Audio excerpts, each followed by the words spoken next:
Hello everyone, Cat Cosmic here.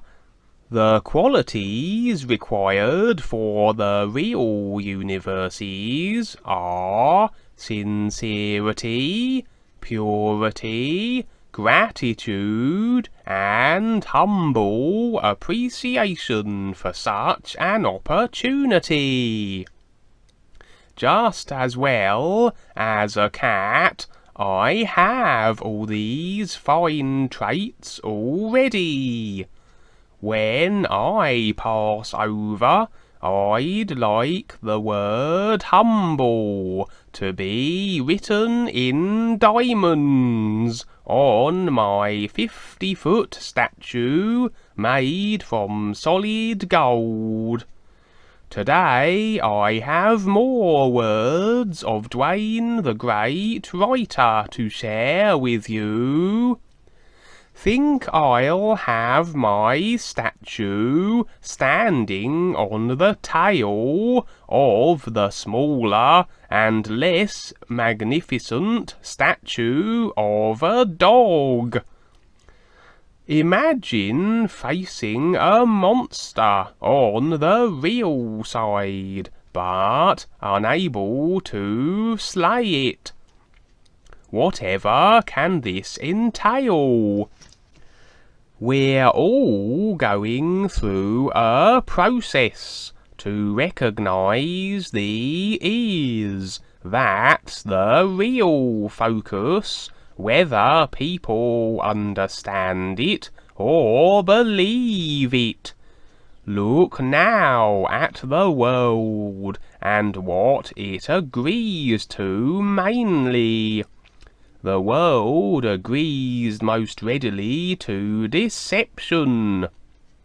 And we all have these aspects within us simply because of where we are at. It's hard not to agree with any deception here. So the reason why some monsters in dreams can't be killed is it is like striking the air. And the fact that you might decide to try and destroy it results in giving it energy.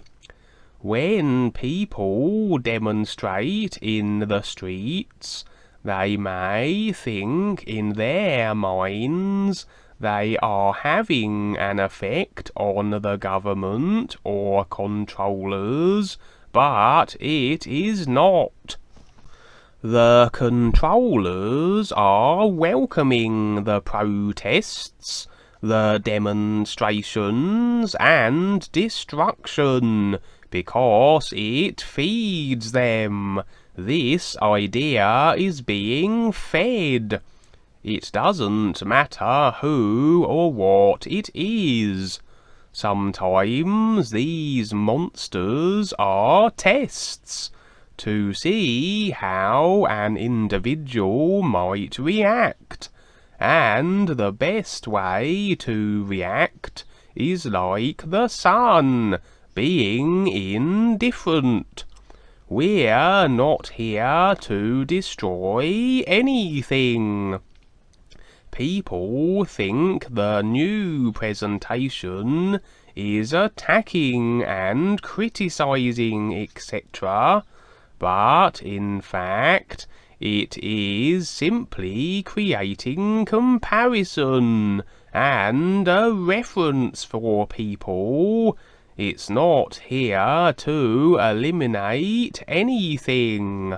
We're not here to get rid of the Wi-Fi and chemtrails, as this is free will in action.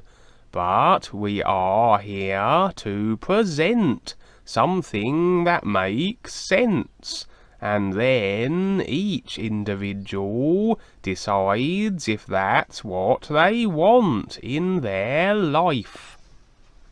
But if people want the Wi-Fi, they have the right to choose. This is how it is. Life is about free will. So again, monsters can be there to see an individual's own reaction within themselves in trying to destroy it. And no matter what happens on the earth, is the sun trying to destroy anything? No. So, individuals decide what the experience is. We're not here to destroy anything. It's a true reality to bring something into this realm that makes sense, and it itself becomes the demonstration. We have been taught to react to the opposing forces, which is understandable. We do have the right to defend ourselves, though, and this makes sense. But when you give up this idea, especially on the real side, you'll see these individuals really have no power. And yes, we can be affected and attacked by them, the Callum and his forces, etc. But every time they do, they have to pay for it. This is how it works. It's all about awareness. That's the difference between us and them.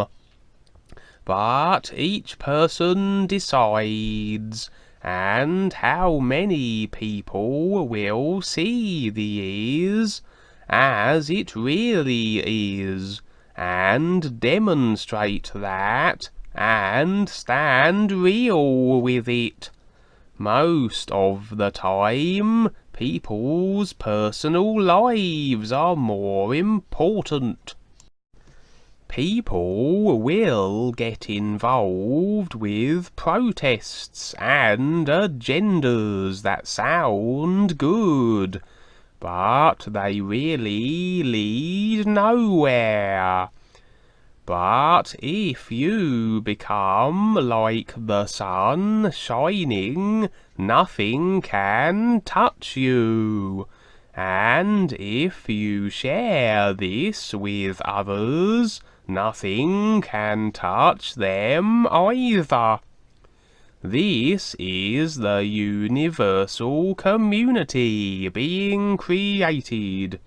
We do refer to food, water, and air, but these are aspects in the physical. We do these personal things, but there is a bigger picture for people to see. So, the guides may well set up monster attacks in your dreams to see how you react, and you decide if you will. Will you keep battling these things, or do you want to see a bigger picture? Life is an unbelievable challenge, and there is the wild side of life that we are experiencing here until we see through it and stand real with what is real.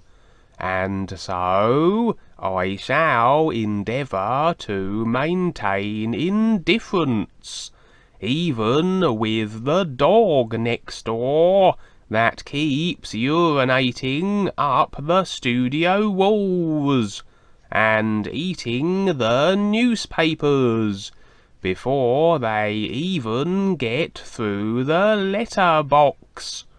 I'm sure the human postman gives the paper to the dog on purpose.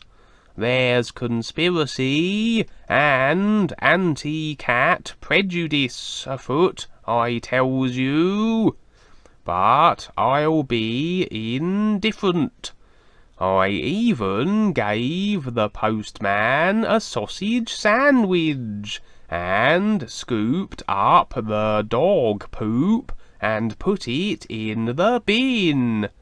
Oh, actually, what a terrible, unforgivable error.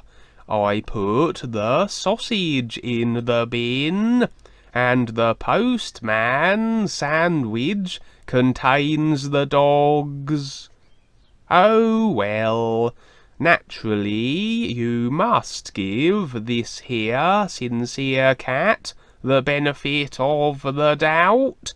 See you soon.